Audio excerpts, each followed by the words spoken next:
Estamos direto do estúdio da TV Câmara para mais uma edição do Café com Letras. E quem nos brinda com as suas presenças, hoje são dois entrevistados, é o Janquiel Francisco Cláudio, conhecido como Chiquinho de Vilas, e a jornalista Marília Serafini, minha colega recém-formada, jornalista também. A Marília Serafini, junto com a Fernanda Zanol e a Gabriela Grilo, as três jornalistas, organizaram um livro tentando biografar, fazer um perfil biográfico de atuação do Chiquinho, Poetas de Vilas, conhecidíssimo aqui em Caxias do Sul. Esse será o nosso assunto de hoje. É uma honra tê-los conosco. Obrigada. Salve, salve, uma honra nossa também. Marília. Então, é uma honra para a gente estar aqui falando um pouquinho do livro, divulgando um pouquinho desse nosso trabalho e um pouquinho da história do Chiquinho, né? Eu queria começar para que as pessoas entendam. Muitos já devem conhecer o Chiquinho pela atuação nos bairros, trabalho comunitário, a partir do hip hop. Mas a ideia dessa obra, lançada recentemente aqui em Caxias do Sul, partiu de um projeto de aula com o professor Paulo Ribeiro, na Universidade de Caxias do Sul, no curso de jornalismo, em que a partir de um exercício de redação, aquelas técnicas de redação em aula, vocês tiveram então a ideia de desenvolver um trabalho preliminar, perfilando, digamos assim, o Chiquinho, para aí depois chegar na ideia do livro. Eu gostaria que tu contasses, então, como é que surgiu esse interesse pelo nome do Chiquinho em sala de aula no curso de jornalismo da UX?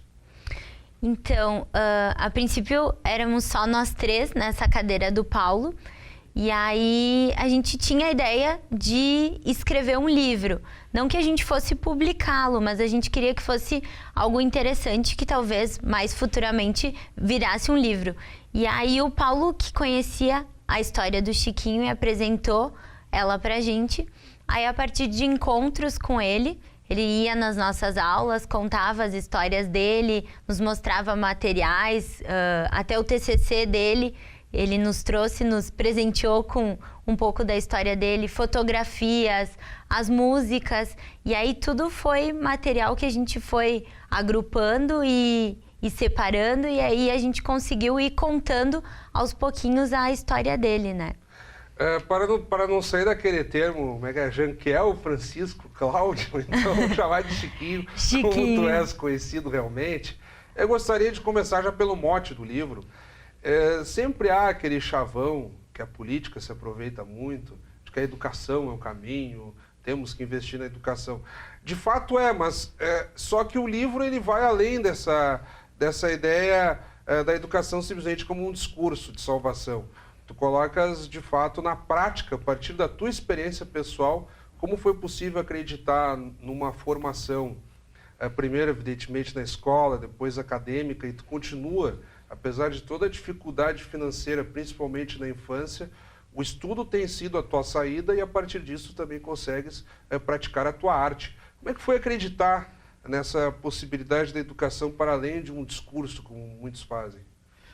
Pessoal, na verdade, quando nós conhecemos o rap, eu e o Paulista, que trouxe os discos diretamente lá de São Paulo, né, debaixo dos braços, e quando ele chegou em Caxias do Sul, ele apresentou para nós as músicas, né, os primeiros discos aí, Sistema Negro, Racionais, Câmbio Negro, Taíde. Aquelas músicas foram, para mim, uma convocação para ir para a guerra.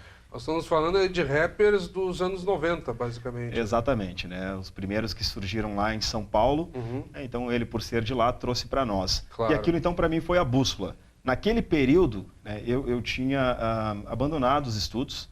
Naquele período, eu estava em um hiato, né, porque a rua me atraía mais do que a escola. Né? Comento também que muitas vezes as professoras preferiam que o Chiquinho não estivesse dentro da sala de aula para que elas pudessem trabalhar. Então, tinha essa dificuldade, né? O Chiquinho era o último aluno lá da sala que olhava a molecada assistindo e jogando futebol do outro lado da rua. Aquilo me atraía muito mais do que a própria matéria. Mas quando eu escutei essas primeiras músicas, eu entendi que eu tinha perdido muito tempo. Por quê? Mano Brown falava em contundente e realmente nós não sabíamos o que era. Mas eu sabia que era algo importante, porque ele falava sobre cultura, ele falava sobre educação, ele falava sobre a ressignificação da identidade do jovem pobre e da importância do estudo e da leitura. E aquilo fez com que nós tivéssemos essa curiosidade né? E retornar então aos estudos foi fruto do rap. Vai lá para o dicionário, ver o que significa a palavra. Exatamente. Eu comecei a ser parceiro do dicionário. Mano Brown falava em Mandela, falava em Martin Luther King, Malcolm X. E no período convencional da escola, realmente eu não tive contato com essas personalidades. E aquilo para mim foi realmente muito importante. E foi fruto disso que eu retornei aos estudos. Por quê? Porque eu queria melhorar, eu queria escrever, eu queria representar a Dona Maria, eu queria reivindicar saneamento básico para a comunidade, mas, limitado intelectualmente, não teríamos condições. Claro. E então nós retornamos aos estudos e também adquirimos o hábito da leitura. Um pouco tarde, é claro, mas que foi muito importante. Tem, por exemplo, a figura muito forte da tua avó. Tu é filho de pais separados e, basicamente, quem te criou efetivamente foi a tua avó. Teu avô teve alguns problemas com o alcoolismo, depois acabou morrendo. E a tua avó, mesmo humilde, trabalhando como auxiliar geral no Colégio Cristóvão de Mendonça, conseguiu te passar esse conceito muito pesado do estudo.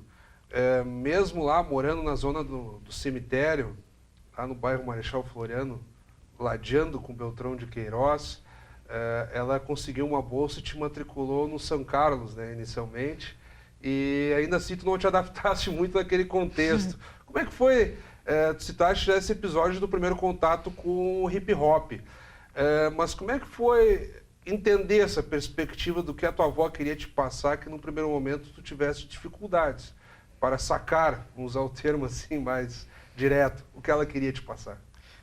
Eu tive tudo para dar errado, mas a minha avó acreditou, confiou. O meu avô também, por mais que ele teve problemas, mas sempre trabalhou e sempre me ensinou, né, a conduta e o caráter do ser humano. Claro. E o meu avô, negro, pobre, quando ele me buscava no colégio particular, ele me explicava, né, essa importância de nós termos respeito com o próximo, mesmo não sendo a mesma identidade nossa, e também valorizar aquilo que nós temos. Por quê? Porque quando eu estudava em um colégio particular, era um cenário, e quando eu retornava para a minha quebrada, né, era outro. E claro, isso gerou para mim essa dificuldade. Quem é o Chiquinho, afinal? O Chiquinho é o morador da comunidade ou o Chiquinho é o aluno que está naquela escola particular? E fruto disso, meu avô, ele me conduziu e fez com que eu entendesse isso, né? Que eu precisava ter valor das minhas origens. Mas não é fácil para uma criança, para um adolescente adquirir isso, né? E depois, então, que eu conheci o rap, juntou tudo. Essa questão da ressignificação, da importância de bater no peito, olhar nos olhos das pessoas e falar: eu não sou menos, não sou mais, eu não sou mais e nem menos do que ninguém. Somos todos iguais. Mas eu preciso buscar os meus espaços sem atrasar o lado de ninguém. Então, claro, fruto desse berço dentro de casa, eu tive essa oportunidade de poder ter essa visão juntamente com o rap. Pegando o projeto da Marília, na construção do livro em si, como é que foi deparar com essa história? Quanto tempo vocês tiveram para organizar todo esse conteúdo? Nós vamos mostrar no decorrer do programa. O livro ficou organizado em 3 partes, digamos assim. Ele tem o perfil do Chiquinho, basicamente, depois extensivo ao grupo Poetas de Vilas, que nós podemos explicar mais adiante. Depois há uma coletânea de depoimentos de pessoas que, por um motivo ou outro, convivem ou já conviveram com vocês, e aí que dão esse retorno, esse feedback de como é que é o Chiquinho, como é que é o grupo, Poetas de Vilas em si. E depois há uma coletânea de imagens e também letras de hip hop, de rap, como é que nós chamaríamos? Letras de hip hop, pode ser, né? Rap. De rap. O hip hop, ele é o guarda-chuva, né? Exatamente, ok. Então aí temos as letras de rap e a galeria de imagens. Mas sem me estender muito, como é que foi fazer o cotejo, a organização desse conteúdo para que ficasse o livro como está agora? Bem palatável, bem fácil de ler, ficou muito legal. Então, a gente teve um semestre, né? E aí a gente fazia basicamente na aula mesmo. Algumas coisas a gente produzia até em casa, né? E foi bem costuradinho, assim. Ele fechou direitinho, mas foi feito a 3 mãos, né? O que não é tão fácil, não é tão comum. Sim. Então, a gente, como tu falaste, a gente separou bem, até para ficar mais fácil a leitura, né? Não ter o problema da pessoa talvez estar lendo e ter uma letra de música e se perder na história. Então a gente preferiu fazer bem separadinho, até para facilitar para os leitores que o Chiquinho está levando o livro, que são crianças carentes, o pessoal dos presídios, que o Chiquinho tem projetos, então a gente está levando essa leitura. Então a gente fica bem feliz por a gente ter esse feedback de que a maioria das pessoas que está lendo está dizendo que está gostando, justamente por ser uma leitura fácil, linear, não tem palavras difíceis, ficou bem tranquila a leitura. Mas a proposta que nós temos no livro como está agora, já era no trabalho de aula ou quando surgiu a ideia do livro vocês tiveram que reorganizar alguma coisa? Não, já foi tudo do trabalho. Quando a gente começou a escrever, ele já tomou o formato que ele tem hoje. E aí, quando a gente terminou, no final do semestre, ele estava exatamente como ele está agora e a gente gostou tanto de ver ele assim, de ler ele completinho, de ver esse resultado, que a gente decidiu compartilhar. Então, foi depois de ver ele pronto que a gente achou que ele devia ser lançado até para depois, para compartilhar a história do Chiquinho, né? E até para ele ter isso como um material das próprias palestras dele. Então, ele tem um material a mais para ajudar a divulgar o trabalho dele e a história dele, que as crianças tanto gostam. Então, agora elas também podem ler. Então, mas ele já teve o formato desde o início, aí quando a gente leu que fechou. E é um caminho muito bom de provocação para a leitura, né? Quando você oferece para o jovem um assunto que ele goste, digamos assim, né? Óbvio que vai ter que ler os clássicos e toda aquela história que faz parte do aprendizado e da iniciação literária. Mas é um bom ponto de partida, né, Chiquinho? Exatamente, né? A importância do hábito da leitura hoje não é um problema somente da periferia, mas no Brasil, né, no contexto geral. E influenciar com algo que é atrativo para eles, acho que é um ponto positivo. E a nossa ideia é levar justamente para o pessoal que não tem esse hábito, né, tanto nos presídios, nas instituições, nos bairros pobres, né, das nossas periferias aí da cidade. Vocês têm um trabalho, depois tu pode explicar e abrir um pouco mais, quando tu citas aí as periferias, os presídios, é um trabalho permanente, não só para que as pessoas entendam, não é um grupo de hip hop que simplesmente se organiza, vai lá e faz shows. Acaba sendo muito mais um pretexto para o trabalho social mesmo, né? E aqui os registros dão conta, eu vou pedir que a nossa produção pegue, temos aqui imagens, aqui o grupo, o Chiquinho, a Aline e o Paulista. Paulista que foi o teu ex-colega de aula, digamos assim, que depois vocês constituíram o grupo e estão juntos até hoje. Aqui, ó, show na 5ª Bienal de Arte da Uni, no Rio de Janeiro, em 2007. Aqui o Chiquinho cumprimentando alunos da Escola Tancredo Neves. Aqui, bairro Tijuca, em Caxias do Sul, uma festa de Natal. Aqui, Presídio do Apanhador, Escola Tancredo Neves. E por aí vai. Então, são uma série de ações. E como é que isso chegou numa proporção dessa magnitude? Começas ali participando de breves concursos, fazendo algumas pontas em gincanas escolares, exercitando hip hop, daqui a pouco tem o grupo, depois vira uma atividade social permanente. Como é que foi a articulação de todas essas situações para chegarmos no patamar em que está hoje? Então, a primeira vez que eu cantei uma música minha para um público foi em 96, quando nós estávamos em uma gincana no Colégio La Salle, no qual estávamos fazendo charanga para a torcida organizada. E ali, então, surgiu uma oportunidade. Grito de guerra. Exatamente. Eu tinha uma tarefa que era falar sobre a realidade brasileira de forma musicalizada. Como eles sabiam que nós cantávamos rap, eles pediram, pessoal, vocês topam fazer isso? E o Chiquinho, né, no fim, acabou aceitando, fui lá e cantei. Mas aonde consolidou realmente foi no Beltrão de Queiroz, quando o líder Adão Borges, né, o nosso conhecido e eterno Dão, líder comunitário da nossa comunidade, ele concedia 3 minutos para a gente cantar o nosso rap. Diz, galera, vocês têm 3 minutos para cantar. Então, nas festas de Natal, Dia das Crianças, nós tínhamos esse palco e essa oportunidade. Então, ali era a chance da nossa vida. E quando nós começamos a cantar, a própria comunidade abraçou a música, porque eles entenderam que a música estava falando do contexto geral, politicamente, né, socialmente, né, e falando assim para que nós pudéssemos ter alternativas. claro. Não sendo essas do nosso cotidiano. E ali, então, foi só êxito, foi só sucesso. Logo depois, estávamos também nas escolas palestrando. Como é que tem sido a receptividade do pessoal? Porque há também, muitas vezes, um preconceito de parte da população. E aí nós vamos pegar outros gêneros, por exemplo, a própria música tradicionalista, às vezes, o pessoal, determinados segmentos se enxergam como um gênero menor. Imagino que vocês devam enfrentar isso. Acontece com o funk, acontece com o hip hop. Como é que é também quebrar essas barreiras iniciais? Que muitas vezes as pessoas têm preconceito até por não conhecerem.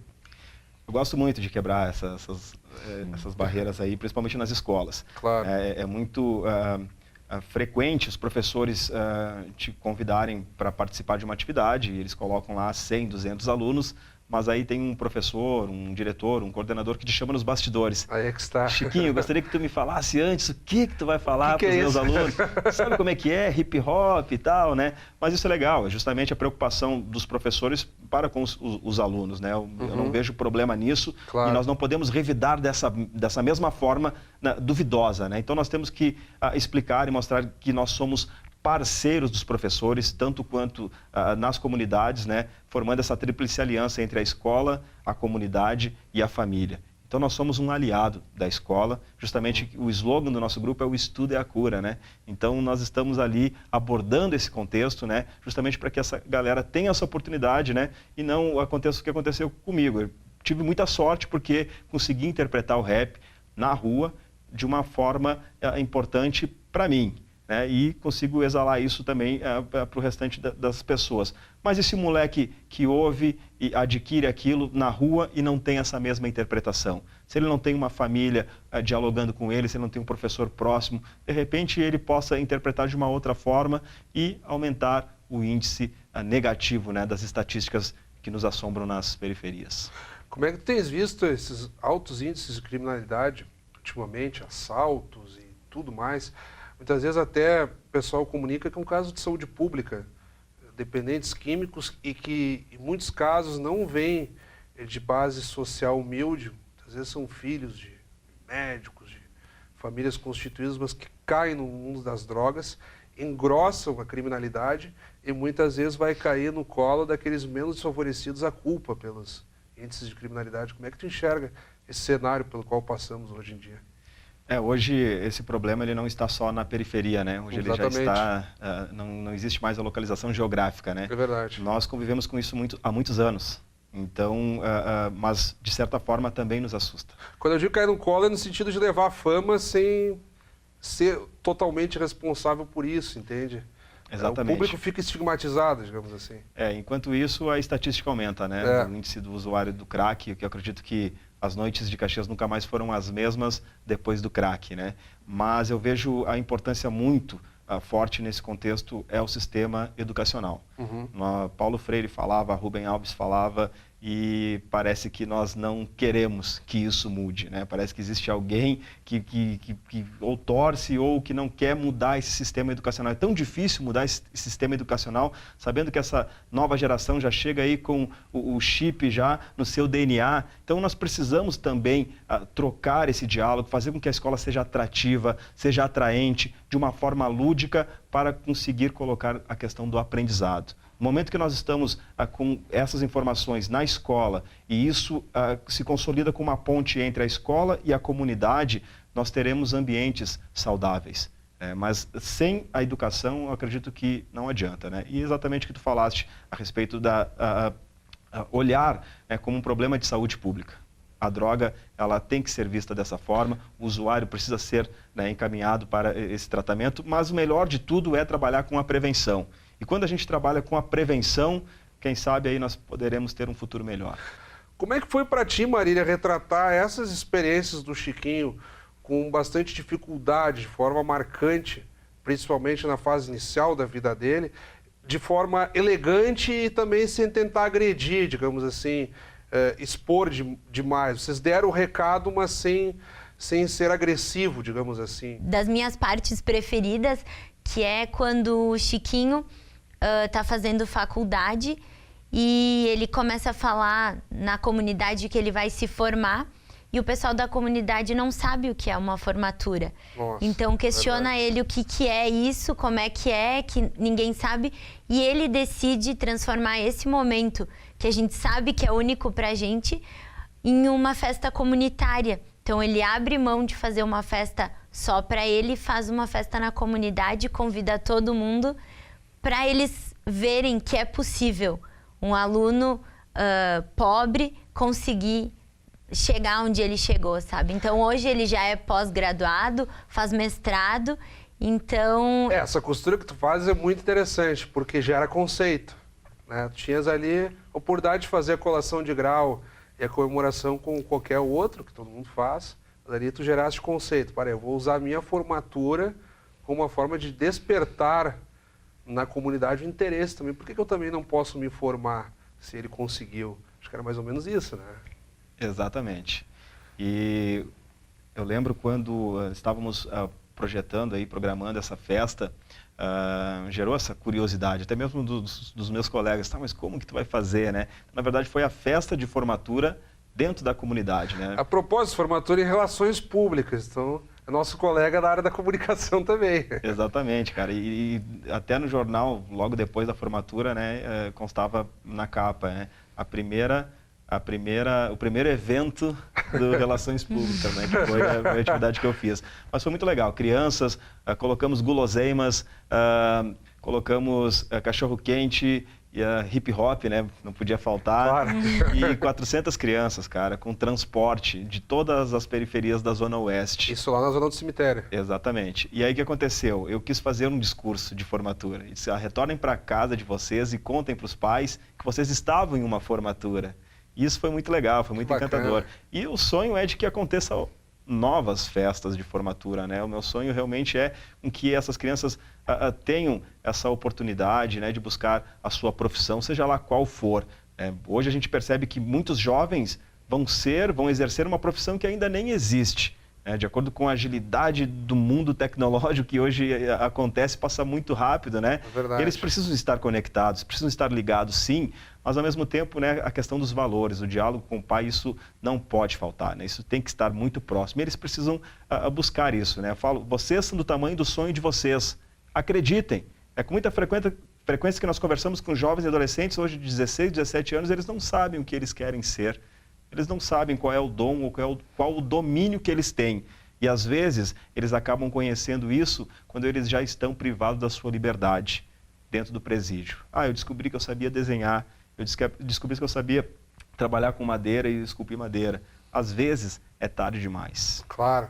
E nós citamos a questão das drogas. Há um esforço, tanto da tua parte, quanto da Marília e das suas colegas, digamos assim, na construção do conceito pelo livro, de desmistificar a figura do homem armado, que também, na periferia, tu citas isso, que é um deslumbramento, às vezes, das crianças, quando veem pessoas mais velhas armadas, exercendo aquele papel de líder de determinada localidade, e que tu citas assim, não, peraí, isso não é o ideal também, estar armado, não é isso que vocês têm que perseguir, né? Exatamente. Muitas vezes eles entendem que são super-heróis, né? Mas aí, depois de um tempo, eles descobrem, opa, peraí, cara, um super-herói morrer antes aí de completar a maioridade, né? Eu acho que não. Acho que o super-herói, de repente, é meu pai, né? O metalúrgico lá que acorda cedo e volta tarde, faz hora extra. Então, isso que a gente precisa passar. Super-herói foi meu avô, que tinha 2 empregos. Super-herói é minha avó, né? Que me criou. Então, a nossa ideia é focar isso pro lado familiar. Mesmo que, às vezes, quando tem aí, né, nós aí falamos de comunicação, publicidade, quando coloca isso na cabeça de um moleque da periferia, é muito complicado, é muito embaçado. Claro. Rubem Alves fala isso, né? Eu tenho o meu carrinho de madeira, vivi com ele em um ambiente saudável, pobre, mas saudável. Mas quando eu descobri que o meu vizinho tinha um outro carrinho de controle remoto, e aí? Cada um tem uma reação, uma recepção, e aí tem toda essa questão de competitividade, tem a questão da mídia que mostra ter e ter. E aí, às vezes, eles entendem que realmente aquelas pessoas que estão hoje com as armas são super-heróis. E nós precisamos desmistificar isso. Nós vamos lembrar, acho que há 2 verões, houve aquela febre dos chamados rolezinhos, dos rapazes que iam para os shopping centers em grupeiros, assim, oriundos da periferia tentar ostentar roupas de grife, ou que movia os céus e montanhas para tentar adquirir bens materiais que na sua realidade não era tão possível, né? Aí criou até aquele funk de ostentação, que é uma ansiedade demais por representar bens materiais, vai na contramão do que tu estás colocando, né? Que é gerar conceito e não sensação de posse, né? É isso aí, é isso aí. Porém, isso gera uma confusão, O moleque também quer, e aí? Mas aí a família com um salário mínimo, com 3 filhos, né? Então gera toda essa questão. Eu acho que isso precisa sim o envolvimento do poder público com lazer dentro das periferias, né? Nós falamos em 4P, que não é de Kotler, mas é o nosso, é políticas públicas para as periferias. No momento que nós tivermos isso com mais frequência, com possibilidades também para o mundo cultural, educacional, o lado do esporte, quem sabe isso a gente consiga interpretar de uma outra forma, estejamos prontos aí, né, para poder digerir tudo isso. Extrapola o quadro da política básica, porque a política básica também falta, né? Então muitas vezes a preocupação maior é garantir saúde, educação, área de lazer, saneamento básico. Aí, às vezes, a geração de conceito, que é aquela educação mais refinada, fica um pouco para trás, né? Isso que é um desafio, né? Exatamente. Eu gostaria de ouvir vocês nessa parte final, nós estamos um pouquinho além do nosso tempo, que aí é o grupo Poetas de Vilas mesmo. Se confunde um pouco com a tua história, mas também temos que reconhecer os outros membros que fazem parte, como é que tem sido esse trabalho. Vamos começar pela Marília, como é que foi a retratação dessa última parte, que então é um grupo Poetas de Vilas, que instrumentaliza, que leva adiante a cultura do hip hop. E aí depois, então, da parte do Chiquinho, não só o grupo, mas explicar realmente como é que é a subdivisão e a funcionalidade da cultura hip hop na plenitude a partir do grupo Poetas de Vilas. Marília. Então, é bem difícil separar a história do Chiquinho do Poetas, tanto que o Chiquinho é conhecido como Chiquinho de Vilas, né? Uhum. Então, ele tá muito ligado. A história do Poetas é a história do Chiquinho. Mas, claro, tem outros personagens, né, que fazem parte dessa trajetória dele. E alguns iniciaram no grupo e já não estão mais, acabaram saindo, trocando alguns integrantes.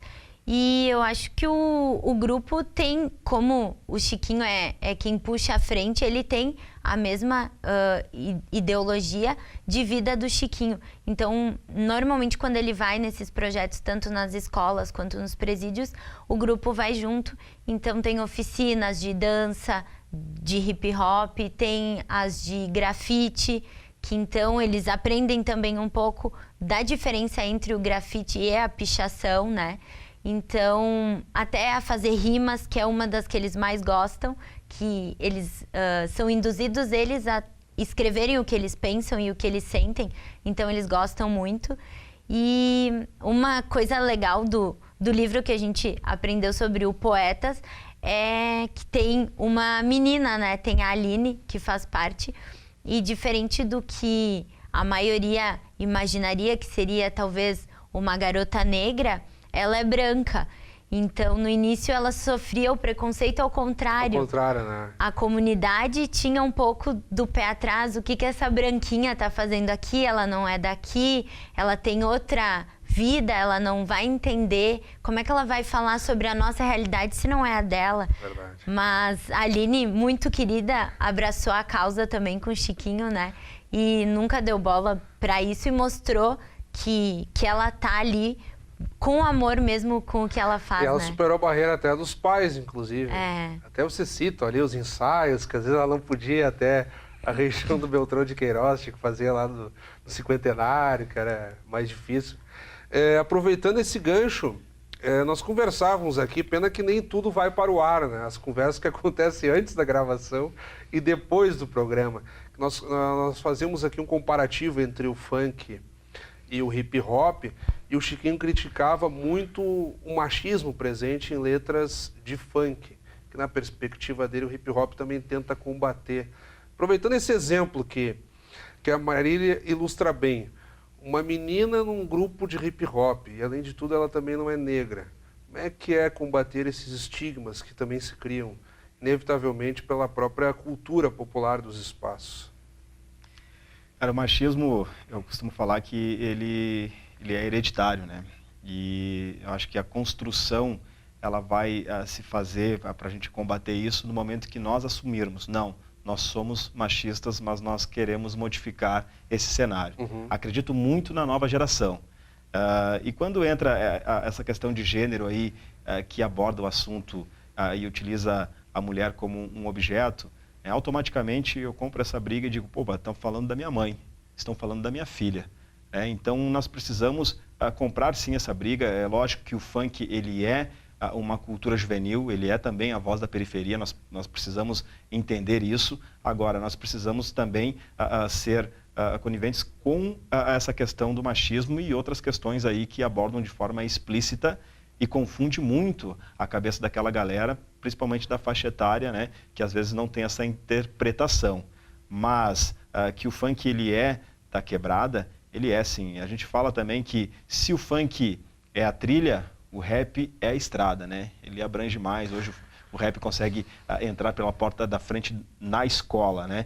E ter uma menina no grupo, eu acho que também faz com que nós possamos dialogar bastante sobre a questão do empoderamento feminino, trabalhando com a Aline, com a sua musicalidade, para o grupo, para um grupo de rap. Eu acho que também tem essa questão da representatividade feminina dentro de um cenário de rap, que hoje ele é confuso também. Nós estamos falando do funk, que está explícito, está mais próximo aqui, está no nosso jardim. Mas o rap do Bronx, quando ele começou a virar pop, quando ele foi para a MTV, muitas vezes eles também faziam isso. Eles colocavam lá a mulher dentro do seu carro conversível, né, dentro da sua galera, dentro da sua gangue, e também ostentavam, né, como se fosse um objeto. Então o rap também tem, né, a culpa nessa questão. Vale essa crítica também. Vale essa crítica também, mas é importante que nós estamos em construção. Como a Emicida fala, estamos em obras e precisamos melhorar essa questão. Claro, vocês trazem a perspectiva brasileira muito mais do sofrimento, da vida na favela, de superar barreiras, de, como tu citas aqui, vencer pela educação, pelo alcance de um trabalho mais digno, não ficar nas drogas. E há essa herança muito dos americanos também, daquele rap que ostenta a capacidade de comprar não sei o quê, e aparece o rapper com anel de ouro, um correntão, num carro importado. Então, joga tudo isso na cabeça do jovem e confunde um pouco, né? Fábio, esse assunto ele daria um outro programa, é muito polêmico. É verdade. Ao mesmo tempo também, o Mano Brown ele é questionado, né? E até quando ele veio em Caxias do Sul, ele tem uma parte da música que ele puxa o celular dele. Claro. E aí ele puxou o celular dele e era um iPhone 6. E uma galera daqui questionou, pô, o cara da favela tá com um iPhone 6. Mas aí ele disse, pô, vocês querem que eu suba no palco de chinelo de dedo? Né? Eu represento uma galera por mim. Então é bem complicado abordar esse assunto, né? Mas a gente tem outros assuntos mais importantes para abordar. Sim, né, eu provoquei a propósito isso porque a tua linha vinha num caminho diferente. Mas é evidente, estamos numa sociedade capitalista e ainda mais os jovens, sempre vem a possibilidade. Começa lá adiante, né? A bola, a marca tal, a bola de couro que não é de tecido. Depois a bicicleta de marcha que não é aquela bicicleta mais comum e por aí vai. Então... O cara queria uma chuteira, mas tem um quichute. Lá no passado, né? Quem sabe do quichute, né? Pô, isso é histórico também. O capitalismo, o céu é o limite, porque agora tem aí a chuteira do Cristiano Ronaldo, do Messi, e por aí vai. Claro, as pessoas também querem ter suas posses, digamos assim, é inevitável. Mas o perigoso é só quando fica só pelo produto, aquisição pela aquisição. Eu acho que isso que mais te incomoda, digamos assim, né? É isso aí, exatamente, falou tudo. Perde completamente a originalidade, né? E a essência, né? O rap ele é oriundo da periferia. Ele, claro, ele pode falar isso, o empoderamento também da juventude negra, mas ele também tem que falar lá para a Dona Maria, para o seu José. Então tem que englobar todos esses assuntos. Então, para fechar, cita como é que tem funcionado as atividades aí do Poetas de Vilas. A Marília contextualizou um pouco na retratação do livro. E como é que funciona também a elaboração de letras, essa subdivisão do grafite que a Marília mencionou, a própria ideia da rima, e é engraçado no decorrer do livro que são citadas as tuas inquietações, que tu ficava desconfortável de não conseguir rimar as letras. E aí, convivendo com pessoas mais experientes do hip hop, descobrindo o significado das palavras, que tu citaste aí, o dicionário, a propósito disso, aí tu conseguiste ter uma capacidade para rimar também, né? Exatamente. Eu acho que essa é a sacada, né? É fruto do ápice da leitura, do estudo, de ter humildade, conversar com as pessoas que já têm mais experiência, né? Às vezes o jovem não tem essa calma, né? A gente até já passou a geração Y, mas a geração Y, muitas vezes, quando entram na empresa, eles querem ser gerente em 2 meses, né? Então tem que ter essa paciência, essa calma e buscar tudo isso. Mas nós trabalhamos da forma, o Chiquinho, com os projetos sociais, né? Então hoje eu estou realizando oficinas no Pop Rua, com a população aí, de rua da cidade. Trabalho em Farroupilha com os jovens em liberdade assistida, com os jovens da zona rural também lá em Farroupilha.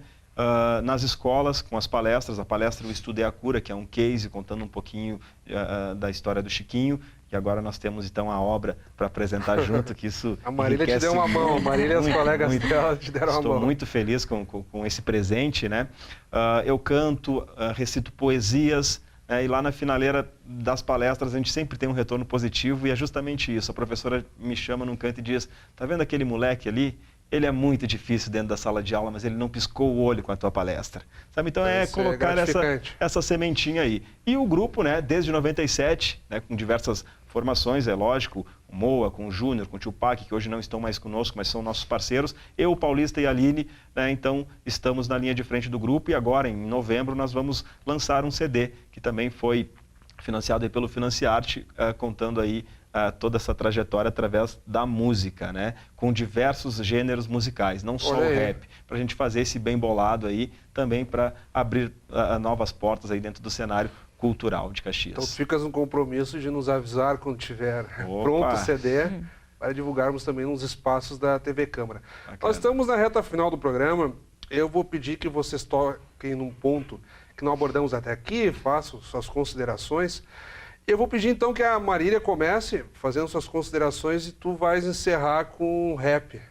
Aí eu vou escolher o Caxias Vai Tremer. Beleza. Está aqui a letra completa no livro. Não precisa cantar na íntegra, mas um trechinho então. Marília. Então, eu acho que dentro de tudo que a gente falou, assim, cabe muito ressaltar que o livro é um livro para todas as idades, né? E para todos os públicos, que é uma coisa que a gente comentou bastante, que, claro, tem o público do Chiquinho, que é um público de jovens mais de periferia, que curtem o rap e o hip hop, que vão atrás para saber da trajetória dele. Mas também tem pessoas como a minha mãe, que não tinha lido o livro quando eu escrevi. E quando ele ficou pronto, ela leu. E o dia que ela conheceu o Chiquinho, para ela foi uma realização, assim, porque dificilmente tu lê um livro, uma história da vida de alguém e tu pode conhecer a pessoa. Normalmente, como a gente comentou antes, é alguém que já morreu, né? Claro. E ali, então, ela já sabia da história dele, ela adorou a história dele. E mesmo sendo um contexto completamente diferente do que ela conhece. Então, o hip hop não é uma das músicas que ela ouviria em casa, mas ela gostou tanto que ela me pediu para ouvir a música, ela queria conhecer um pouco mais. Então, eu acho que é um livro que ficou bom para todos os públicos, que vale a pena a leitura, assim, para conhecer um pouco mais da história dessa figura de Caxias que a gente tem, que já é, acho, patrimônio da cidade, né, Chiquinho? Então tá, Chiquinho. Na verdade, eu estou me metendo aqui no que seria o programa do Luiz Cláudio Farias, Cena Aberta. Tem aquelas partes musicais, a banda canta e tal. Mas enfim, faz tuas considerações aí e finaliza com um trechinho de Caxias Vai Tremer, que é, digamos assim, a tua praia, realmente. Pô, legal. Eu quero agradecer a oportunidade, pelo espaço. Marília, mais uma vez, né? Não canso de agradecer pelo presente que eu recebi. Estou muito feliz mesmo, é uma fase muito importante da minha vida. Não posso deixar de agradecer também todos os integrantes, porque ali a trajetória do rapper Chiquinho, mas na primeira pessoa do singular não se constrói nada. Quando nós falamos nós por nós, é o contexto de coletivo. Desde a nossa comunidade, dos vizinhos, né? Acho que a revolução se constrói dessa forma, né? Quando tu consegue adquirir o carinho dentro de casa, o teu vizinho da esquerda, da direita e da tua comunidade, tu vai para a comunidade vizinha, eu acho que isso é a revolução. Então, acredito que nós, não Chiquinho, né? O hip hop de Caxias do Sul está no caminho certo. Muito obrigado. Eu que te agradeço e dá o teu recado aí, então. Vamos lá, então. Educação é difícil, mas eu não desisto. E nesta ideologia aqui eu luto e acredito. E quem não sabe que o mundo só vai melhorar quando botar a molecada para estudar. Ir para a escola com vontade, não pressionado. Adquirir reconhecimento, tá ligado? Salve, salve, comunidade de Caxias do Sul. Só os verdadeiros na batalha vão vencer. Caxias vai tremer, Caxias vai tremer. Com muita atitude, com muito proceder. Caxias vai tremer, Caxias vai tremer. O estudo é a cura pra mim e pra vocês. Caxias vai tremer, Caxias vai tremer. A favela fortalece e a banca vai crescer. Parabéns. A honra foi toda nossa e, mais uma vez, muito obrigado mesmo. Tamo junto. Obrigada. Obrigado. Então, acabamos de conversar aqui, um café com letras diferentes, se encerrando no ritmo de hip hop. Conversamos, então, com Janquiel Francisco Cláudio. Esse teu primeiro nome é para derrubar, né? Então, tem que ser Chiquinho de Vilas mesmo. Isso aí. Então, o Janquiel Francisco Cláudio, o Chiquinho de Vilas, e a jornalista Marília Serafini, nossa colega, ela que organizou, junto com as também jornalistas Fernanda Zanol, Gabriela Grilo, o livro Poetas de Vilas, Trajetória do Rapper Chiquinho, nosso perfilado, que também conversou conosco no decorrer do programa. Fica a dica de leitura e, como sempre, convidamos a todos que continuem acompanhando a nossa programação. Até o nosso próximo encontro.